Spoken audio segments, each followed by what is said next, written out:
ఉన్నటువంటి వారు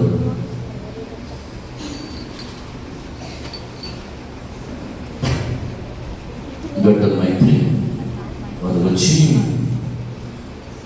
పాత నిబంధన పాఠం భాగంగా నిర్గమకాండము 12వ అధ్యాయం 12వ అధ్యాయం 3వ వచనం నుంచి 14వ వచనం వరకు గల భాగమును చదివి వినిపిస్తారు.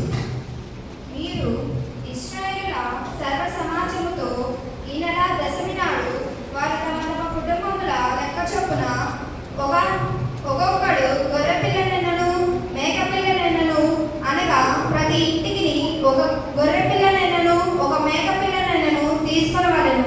ఆ పిల్లను తినుటకు ఒక కుటుంబము చాలకపోయిన వాడును వాని పొరుగువాడును తమ లెక్క చొప్పున దాన్ని తీసుకొనవలెను. ఆ గొర్రె పిల్లను భుజించుటకు ప్రతి వాని కోశమును పరిమితిని బట్టి వారిని లెక్కింపవలెను. నిర్దోషమైన ఏడాది మగపిల్లను తీసుకొనవలెను. గొర్రెలలో నుండైనను మేకలలో నుండైనను దాన్ని తీసుకొనవచ్చును. ఈ నెల 14వ దినము వరకు మీరు దాన్ని ఉంచుకొనవలెను.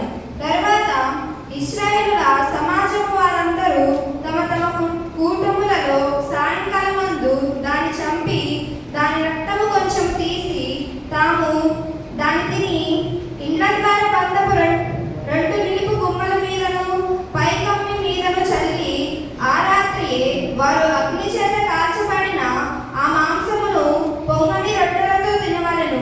చేదు కూరలతో దాన్ని తినవలెను. దాని తలను దాని కాళ్ళను దాని ఆంత్రములను అగ్నితో కాల్చి దాన్ని తినవలెను. దానిలో ఉడకనేదైనను నీళ్ళతో వండినదైనను తినకూడదు.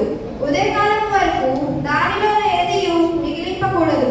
ఉదయకాలం వరకు దానిలో మిగిలినది అగ్నితో కాల్చివేయవలెను.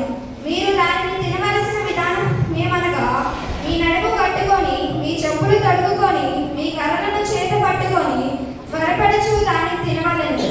అది యెహోవాకు పస్కా బలి.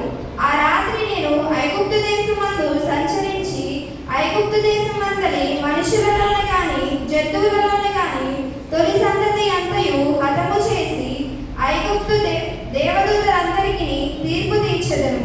నేను యెహోవాను. మీరున్న ఇండ్ల మీద ఆ రక్తము మీకు గుర్తుగా ఉండును. నేను ఆ రక్తము చూచి మిమ్మల్ని నశింపచేయక దాటిపోయేదను. నేను ఐగుప్తు దేశమును పాడు చేయుచుండగా మిమ్మల్ని సంహరించుటకు తెగులు మీ మీదకి రాదు.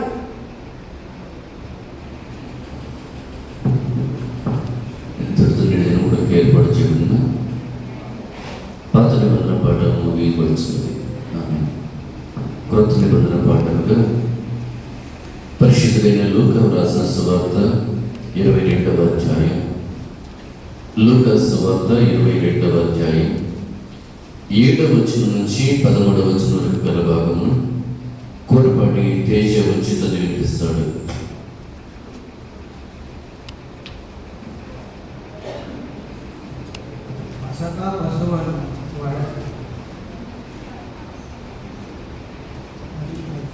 వదికి వలసిన వెలుగుని రొట్టెలను దినములుగా యేసు పేతురులను యెహోవాను చూసి, మీరు వెళ్ళను, మనము భోజించటానికి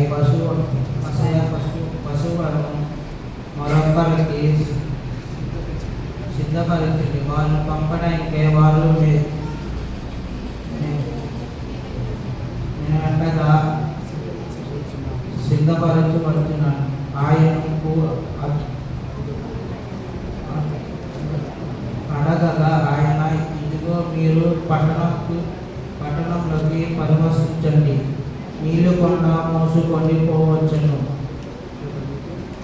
ఎందుకు మీకు ఎదురుగా వచ్చాను. అతడు ప్రవేశించిన ఇంటిలోకి తన వెంట వెళ్ళి, నేను నా శిశువులతో కూడా వస్తాను, భోజించుటకు విడిగి గది ఎక్కడేదని బోధకుడిని నేను అందించున్నాను. దాని ఇంటి యజమానులతో చెప్పాను. అతడు సమాగినగా ఒక గొప్ప మేడ గది మీకు చూపించుతూ అక్కడ సిద్ధపరచుంది. వారితో చెప్పాను. వారు ఇలా ఆయన తమతో చెప్పేదరకు అనుకొని పసకను సిద్ధపరిచింది. నేటి దినం కొరకు ఏర్పాటు చేయబడిన క్రొత్త నిబంధన పాఠం ముగించినది. ఓ ప్రభువా, మమ్మల్ని కనికరింపుము.